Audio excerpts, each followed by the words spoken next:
What's up, fellas? Good morning, and welcome to another edition of Mark's Inspiration. I was struggling with a topic this morning because I didn't feel like doing the video. I didn't feel like getting out of bed. Actually, yesterday, I felt pretty exhausted. So I thought, well, I'll make a topic on how you feel and how it has very little to do with what you do in life as a man. But as you know, before we begin, like and subscribe. Do it now. And welcome to my 1,417 subscribers. We are moving onward, forward, onward, and upward. And as you know, my mission is to inspire, enlighten, and build up humanity. And you are that humanity. Okay, I told you, I don't feel like making a video today. So I thought I would make a video on how feelings have little to do with it. I don't feel like doing a lot of things I do in life, but when I start to do them, guess what? I feel better. Could you say I was depressed this morning? I don't really know. Some people might put it that way. I don't feel like I was where I don't feel like. I don't think I was working that hard this week, but sometimes I run myself into the ground and I don't even know it. In my view, I'm not doing that much, but my kids tell me, you work all the time. And I suppose I do. So we need to listen to our body. There are going to be days when you don't feel like doing anything. And it's not just your feelings, but your body is tired and needs rest. Yesterday I took about 2 naps, and then this morning I slept late. I may lay back down again, but it's hard for me to do that. I think it's hard for most of us men to do that when we have goals, we have dreams, we have a vision, we want to be doing something. But sometimes it's good to do nothing. I mean, I have a lot of things on my plate that need to be done. I have another home in Hannibal, Missouri, and I think I have a leak on the roof. I don't go up there much, but I need to go up there and check that and fix that. I've been needing to do that for a while, but I've been so busy I just can't seem to get up there. I plan on going up there this morning, but if I don't go up this morning, I can go up tomorrow. But when you don't feel like doing anything, a lot of times if you get up and do something, you will feel better. Not always. Now, if you get up and you start to do something and you still feel tired and lethargic, that's your body telling you you need to rest. As I said, I know it's hard for some of you guys to rest. If you're like me, rest is the last thing I want to do. All my life, since I started doing something with my life, when I started sports back when I was about 19 or 20, I never needed a coach to tell me to do more. I needed a coach to tell me to do less, to not work so hard, because I was always pushing so hard, I was hurt a lot. Because I wanted to be better than everybody else. I wanted to be my best. I never wanted to get into the boxing ring and become tired during the fight, and I never did. I always got in that ring. I was always in good enough shape that I could fight the full 3, 4, 6 rounds, whatever it happened to be, and I could punch non-stop.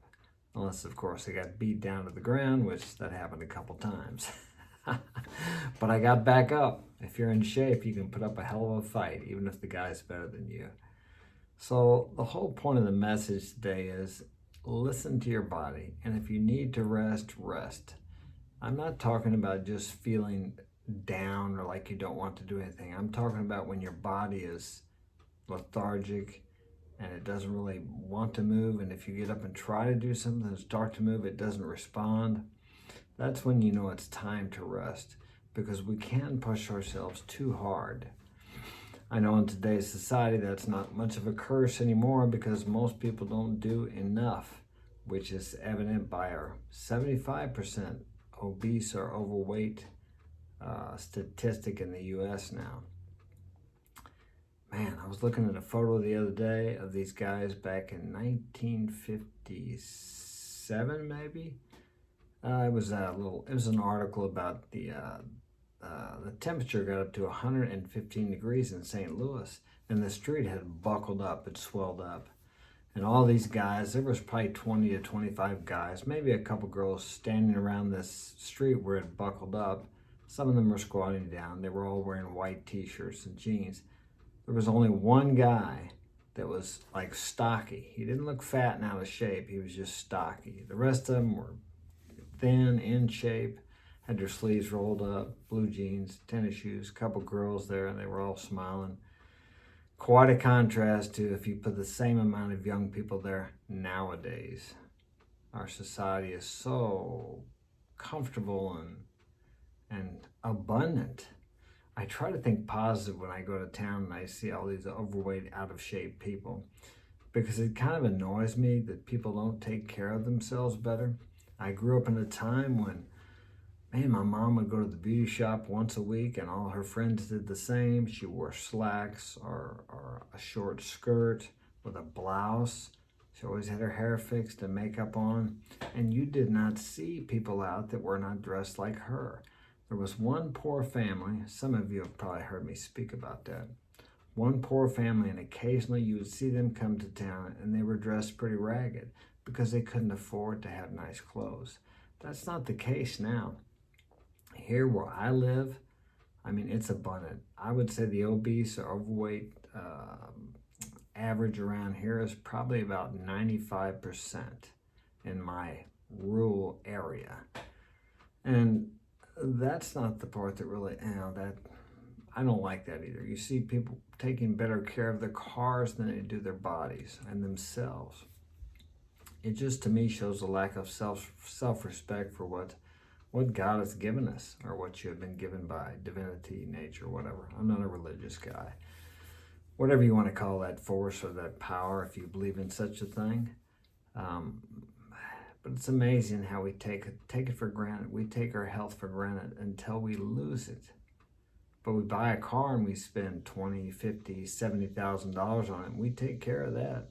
When in reality, your body is worth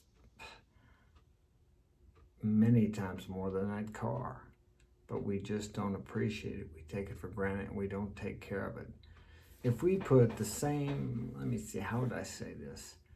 The type of food you put in your body, it just amazes me. You wouldn't even dream about putting that low of a class of gasoline in your car. The car wouldn't run, but yet we fill ourselves up with this fast food, these processed foods that have little or no nutritional value. If you put I don't know how you would say that, but if you put the same quality gas in your car of the quality of food you put in your body, your car would break down probably today. Would it even start up? No, probably not. But yet we put that type of food into ourselves because it's quick, it's easy, and it tastes good. It's pleasurable. But I'm getting way off topic here because I'm starting to feel better because I've taken some action in the direction of my goals, my dreams, my vision, my purpose in life. And that's one thing you have to do. Step out in the direction of your dreams and of your vision, of your goals. And you may find when you do that, you will get energized and you feel like doing more. But as I said, if you don't, then you really need to rest. Always listen to your body. It knows exactly what you need. For example, if you drink one of those, what are they called? A Blitz? A Blizzard, that's what they're called. These ice cream blizzards with cookies. You drink that son of a gun, one of the medium ones, or they even got the big ones. How do you feel afterwards after you consume all that sugar? You usually feel pretty lethargic. That's your body telling you that you have just consumed something that is really not good for you. You need to listen to your body. It knows exactly what you need and what's good for you. And what's good for you may not be good for me. But there are some general principles or rules that apply. Of course, you don't want to be overloading on sugar, refined sugar, white flour. What's the other one? There's no, salt. Now, I use all those, don't get me wrong, but you just have to use them in moderation. Everything in moderation. Just like work, in moderation. Sometimes I forget that too. But I love to work, I really enjoy it, but anything that's pleasurable, and my work is pleasurable, too much of that is not good either. everything in moderation, like sex. I love sex, I love being with women, but even that can become too much. It can become an obsession. It can become something that you seek too much pleasure. That's what some of these young men with the pornography and masturbation, they've got so used to using that to gain pleasure that they don't know how to be with a real woman, and they don't know how to approach a woman. I've also heard that some young men have trouble getting an erection because they're so used to watching porn, and it stimulates them. Excuse me, I'm doing a video. That's what happens when you have 5 kids in the house. But I could put a sign up and stop that. But whatever. You know how it is. You guys know me. You know I got kids, so I do the best I can here. We get interrupted once in a while. Where was I? Pornography and masturbation. Can you even say that here? Pornography? I hope so. But anyway, so that's so stimulating that when they get with a woman, they have a hard time, performing because they're accustomed to satisfying themselves and they know what makes themselves feel good. And besides that, to say nothing about the anxiety or the nervousness they have because they have never been with a woman, or maybe they've only been with 1 or 2. So it's uncomfortable for them. Every kid that has a phone has things at his that he can look at within a matter of moments that I wouldn't even dream people could even do when I was their age. So we had to go look for our dad's Playboy and Penthouse magazines if we wanted to see anything. What a treasure that was.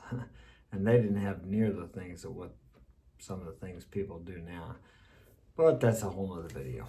All right, so I'm going to take off here. Thanks for joining me. If you'd like to get my help personally, marksinspiration.com. Check out John on Twitch at Hot Dude Life. He got banned off of YouTube for about a week. He should be back today or tomorrow. So I'm going to get out of here. Take care. Have a great day.